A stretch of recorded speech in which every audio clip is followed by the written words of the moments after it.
are tuning into the Supernova Tosha podcast, the show that addresses social issues and how it affects our community. Today, we are going to be discussing the impact of social media fame. This is basically going to be talking about, the people that you see online that become, I guess, infamous for just doing things that are out of character.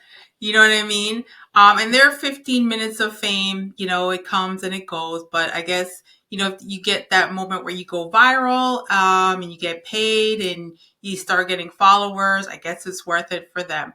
Like, do you remember back in the day when everyone supposedly their SEX tape got leaked?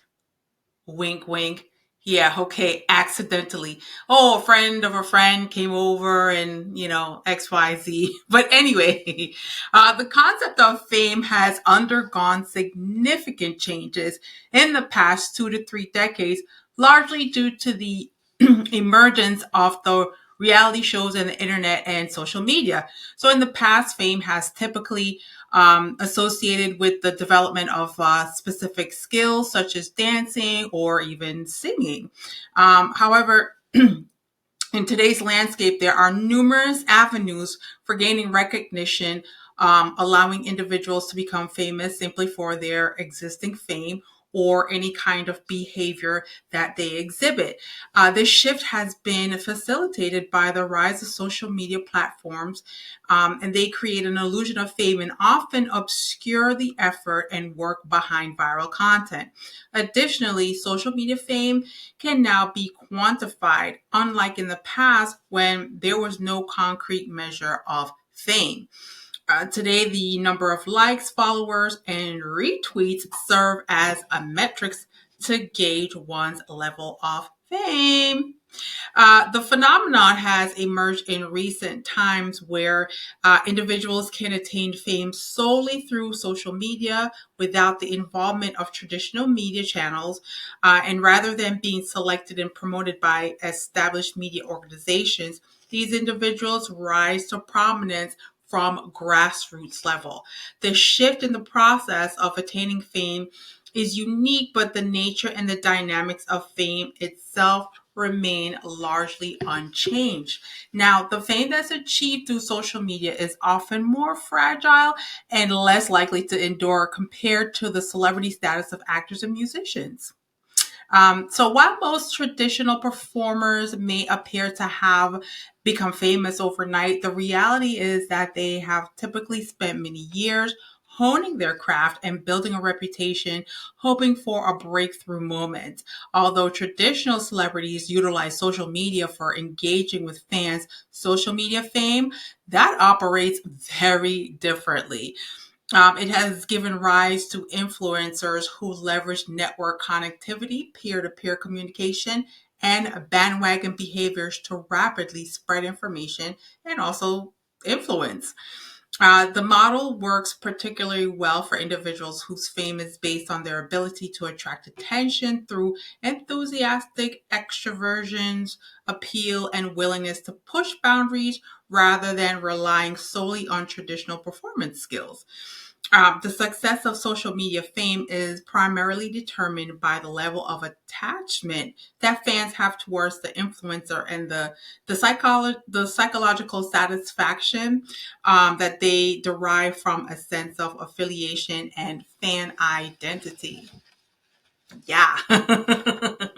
So the connection, although it can be one-sided, is referred to as a parasocial relationship. The production of techniques that emphasizes authenticity, unscripted spontaneity, breaking down barriers by directly addressing the camera and encouraging interactivity through comments and through sharing enhance this sense of connection. The ultimate goal is to elicit an emotional response that makes the content more memorable, more shareable, more meaningful, regardless of the specific emotion that has been evoked. Now, while some influencers are able to monetize their fame during its peak, there is no long term security in a skill set that relies solely on fans constantly seeking the next new thing. Therefore, social media fame heavily relies on the fans' perception of connection to the influencer rather than their talent and rather than their skills. So, when an actor or actress delivers a subpar performance, like say in a movie or a television show, their fans may experience disappointment, but then they generally they don't take it as a personal rejection, or they don't take it as a personal offense because it's a scripted performance. But in contrast, the relationship between social media fame and its followers is much more personal. Fans, for some reason, tend to relate to influencers as if they know them personally, and as a result, they're more likely to feel let down, disrespected, or rejected when those influencers behave poorly, or if they violate social media norms that their fans uphold. Additionally, fans are more susceptible to getting caught up in the influencer drama, very much so, in the influencer drama and following the crowd when public opinion shifts. For influencers, there is no distinction between their public and private personas, which is true because sometimes you can't tell whether they're acting, if that's really how they are, especially on the reality TV shows. So while they may perceive themselves as playing a role, the audience does not see it that way. So presently, fans are more reactive than ever due to the strain and anxiety caused by the COVID pandemic, as they say. The experience of social media, of social isolation, amplifies the impact of influencer relationships, making disappointments in these relationships more intensely felt. So do you recall the name Tessica Brown or Tessica Brown? Well, okay, so her situation had garnered attention and had sparked conversation about the relationship with Black women, particularly their hair and hair products.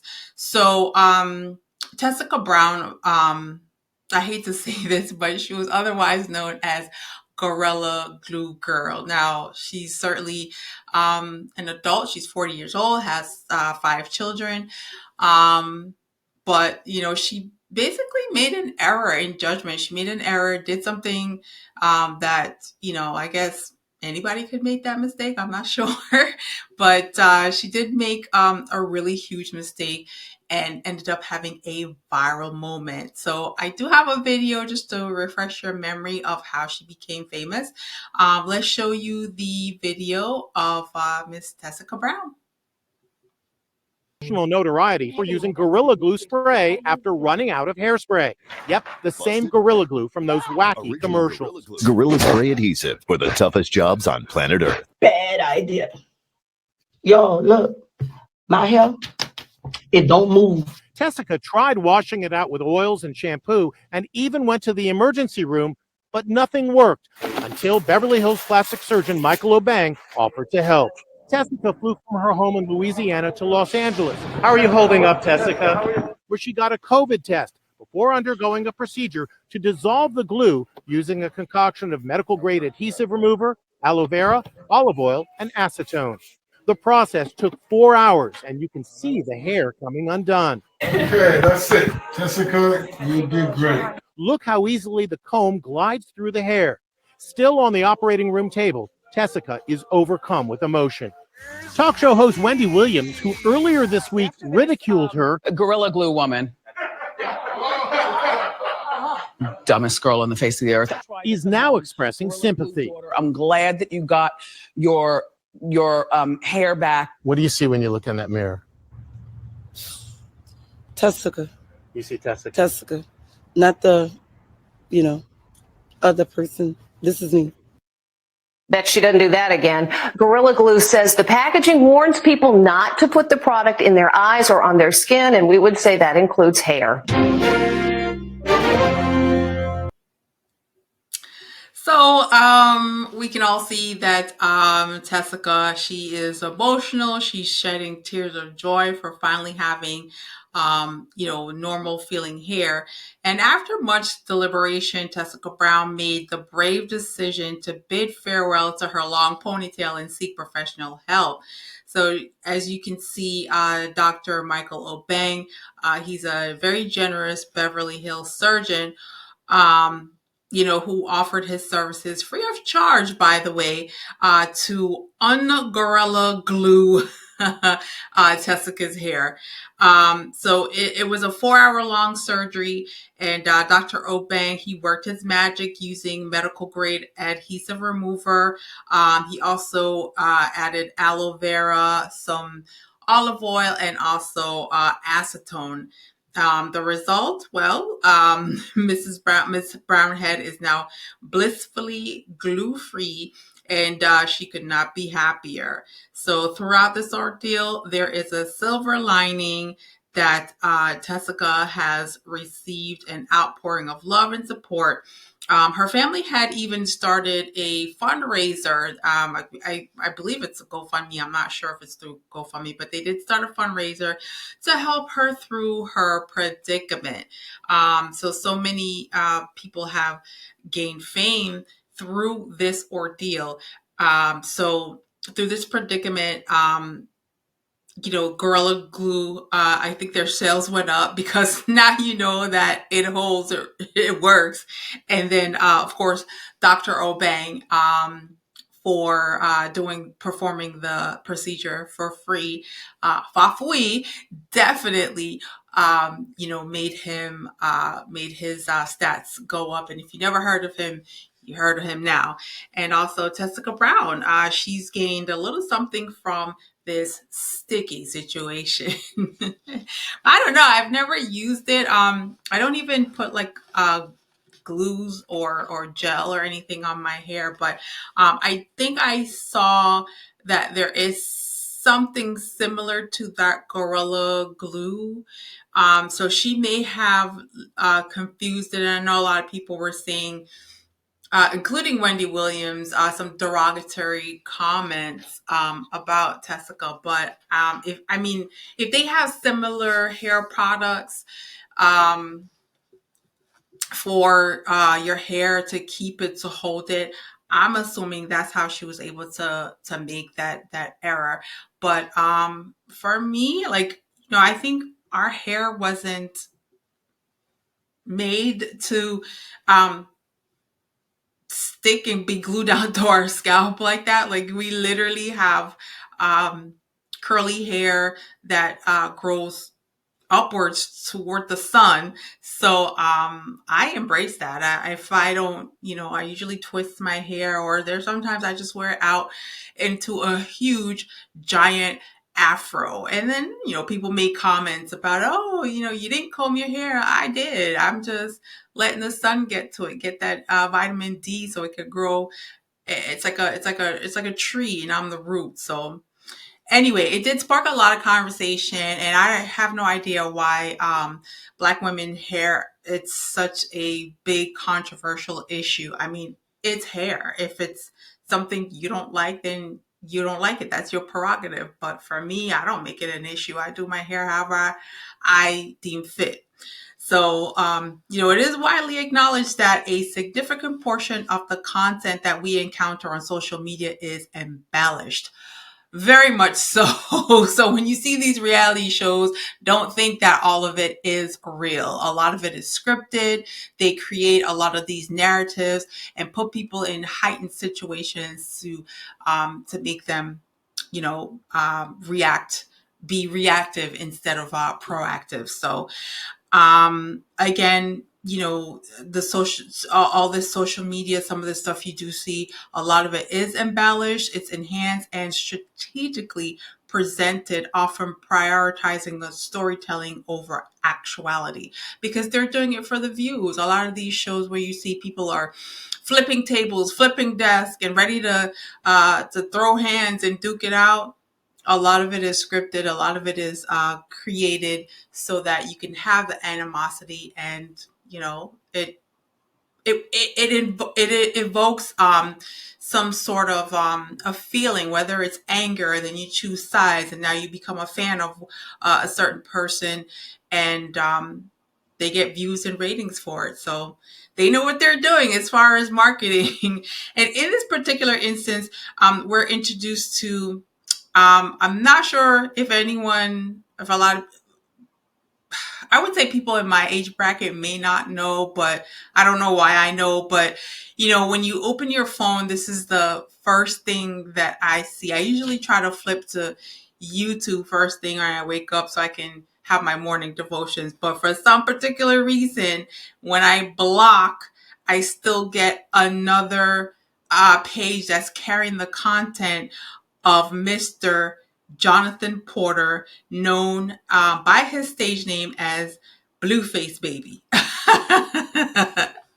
So he gained popularity with a single successful song, and that song is Tatiana. It's a great beat, but the lyrics are, I don't know, they're much to be desired for. But additionally, it is worth noting that he has 2 children with his high school sweetheart. Her name is Jaden.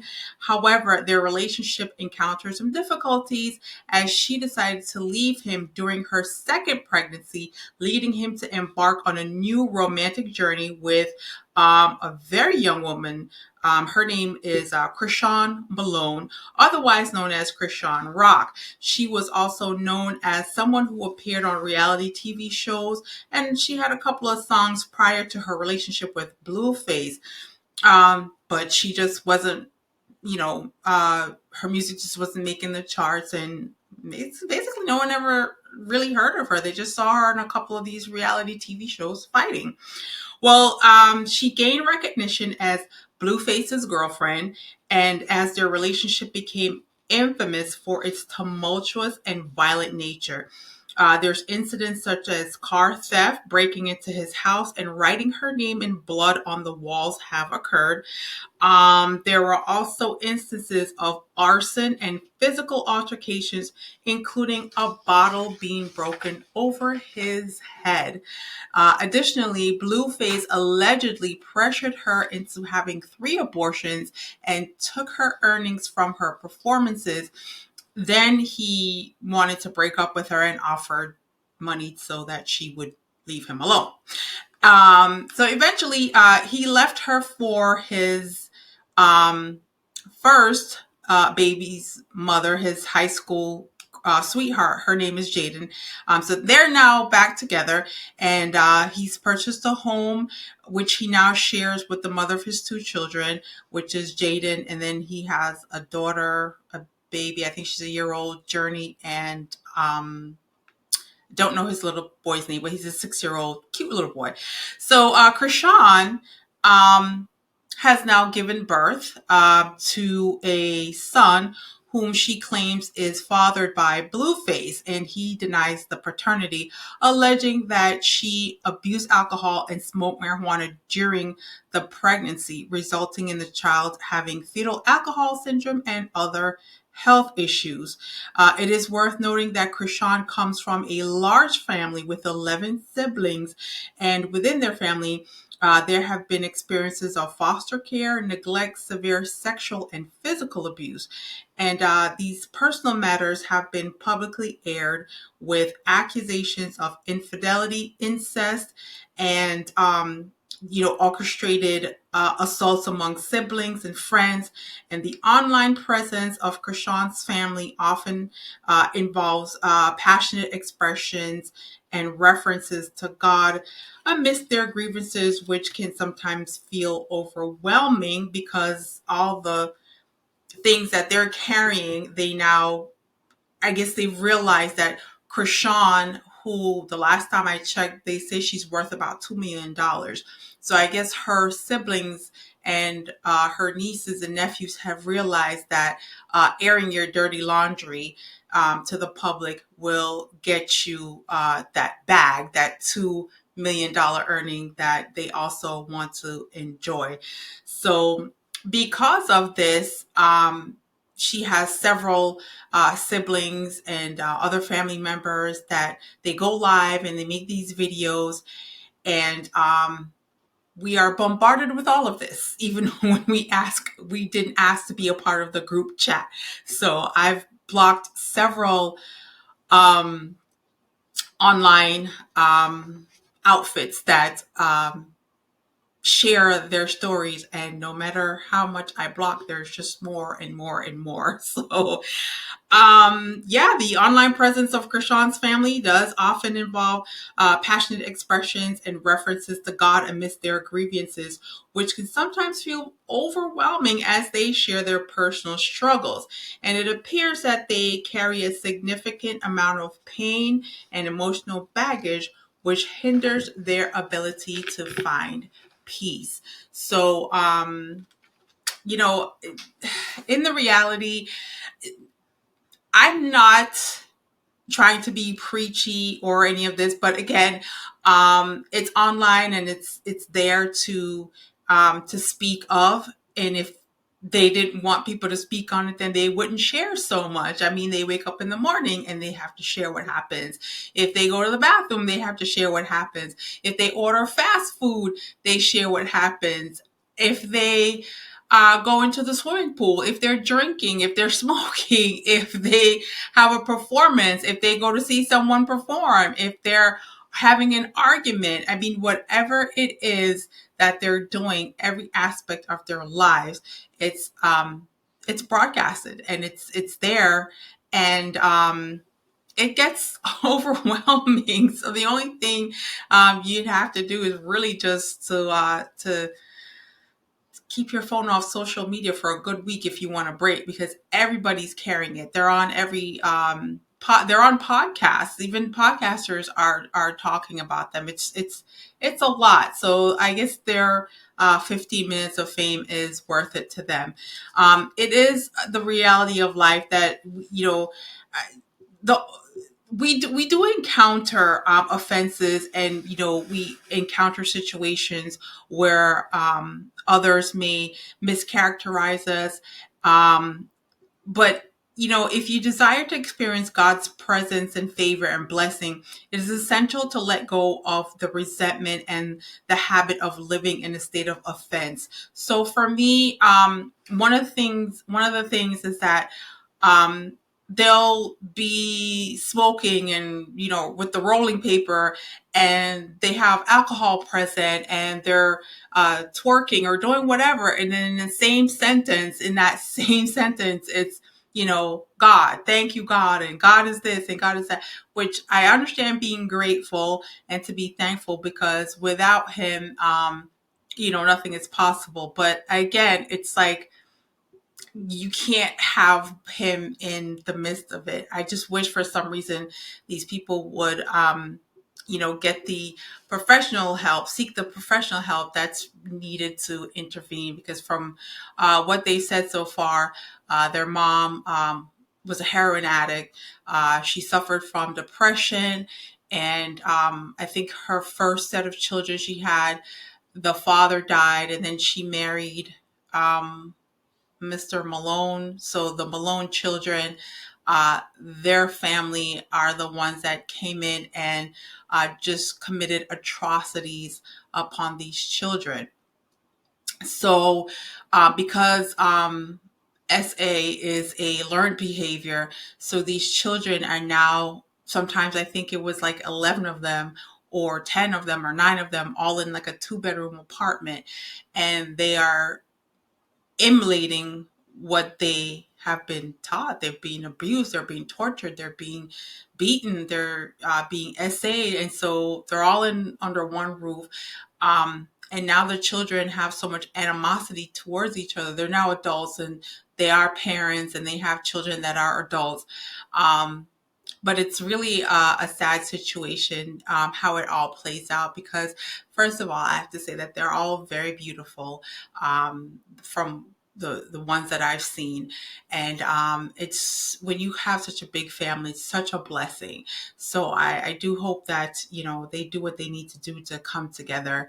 And, you know, if for some reason they can't come together, then just leave some of that baggage off of the internet. We don't all need to see it. And, a lot of it is you have to keep impurities out out out of you, out of your heart, and you have to release resentment, and then one can create space for a more positive and a more fulfilling spiritual journey. Every brand dreams of achieving widespread exposure for its content, but the path to viral success can often feel elusive and unpredictable. However, research suggests that there is a connection between content's ability to evoke specific emotional responses and its potential for virality. In a study exploring emotions and virality, researchers discovered that content tends to go viral when it triggers emotional responses that reach certain levels of arousal and certain levels of dominance. So, for those of you who want to know the secret of going viral, getting that viral moment, do some research. Watch some of these crazy videos that some people have, and they've created their viral moments. That's it. Arousal spans from excitement to relaxation. You can have like a low arousal emotion like boredom, and a high arousal emotion such as anger. Dominance, on the other hand, relates to the sense of control that one feels. Now, okay, so for instance, fear, right? Fear is a low dominance emotion, and then you have admiration. Admiration is a high dominance as it allows for more control. Now, by understanding and harnessing these emotional dimensions, brands can increase their chances of creating content that resonates and spreads widely. TikTok is a space that allows folks to go viral. There are more girls on TikTok compared to boys. And so it is observed that most of the teenagers achieving viral fame on the platform are girls. This could be attributed to TikTok's focus on being silly and being extremely goofy, which appeals to girls and provides them with more freedom in terms of content creation. What I can say is that the people that are on these platforms, such as TikTok, and have gone viral just for being silly, not being, lewd or, exposing themselves or what have you,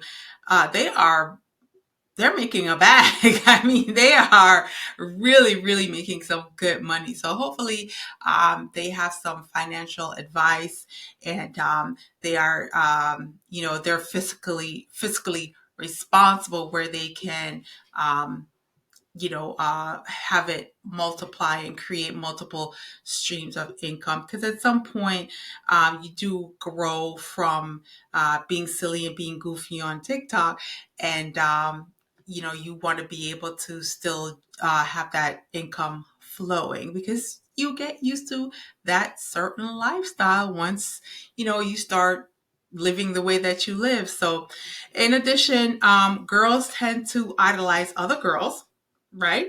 And leading to the emerge of fandoms, and even around nonsensical videos. So even if the video doesn't make sense, if it's silly, it's goofy, if her hair is cute, if her nails are cute, if her lipstick is pretty, or you want to ask, oh my God, where'd you get your eyelashes or what have you? So this is what TikTok has brought to some people, that notoriety, that fame.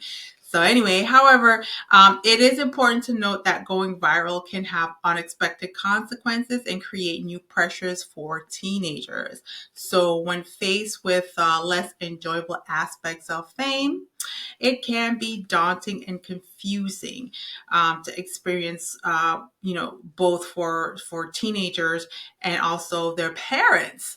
Because you think about the parents of these teenagers that are going viral and making money, and the first person that comes to mind is that girl, the Cash Me Outside. She was on Dr. Phil, and she became, she started rapping. People were writing raps for her. She became a rapper, and then she started doing OnlyFans, and now she's making millions. Danielle Bergoli, I think that's her name or something like that. But yeah, she started just being on Dr. Phil as a child with behavioral issues. And so her mom sought Dr. Phil to assist with her behavioral issues. And when she said that phrase, catch me outside, meaning that, you can get these hands. I'm going to put these paws on you, basically. So when she did that phrase, that's what made her the sensation. And, it transitioned from a rap career to an online presence to OnlyFans to I don't know what she does now, but I just know that she's making that bank and she's got millions of dollars. So,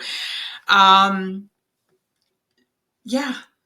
So, like I said, it can be daunting and a confusing experience because, again, you go from just, having a regular, ordinary life to regular, ordinary money to sometimes no money at all. And the next thing you know, you have that viral moment and you are a millionaire.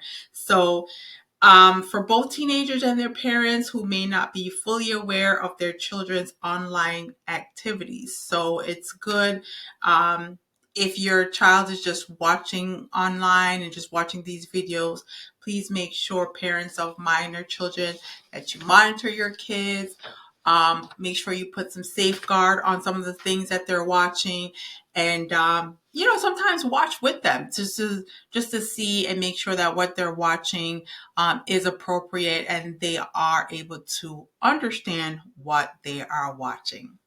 So that is it for our show. The Loyal Family, the Supernova Tosha Show podcast can be heard on these apps such as Spotify, Pandora, TuneIn, or iHeartRadio. If you have a newer device, you might be able to pick it up on Google Podcasts. The goal is to be on the 10 best podcasts to listen to list. So please share, subscribe to my YouTube channel and spread the word. I am absolutely grateful for your time. I do want to thank you for being attentive. I appreciate your presence. Be careful, be safe, and as they say in the islands, walk good, peace, and be still.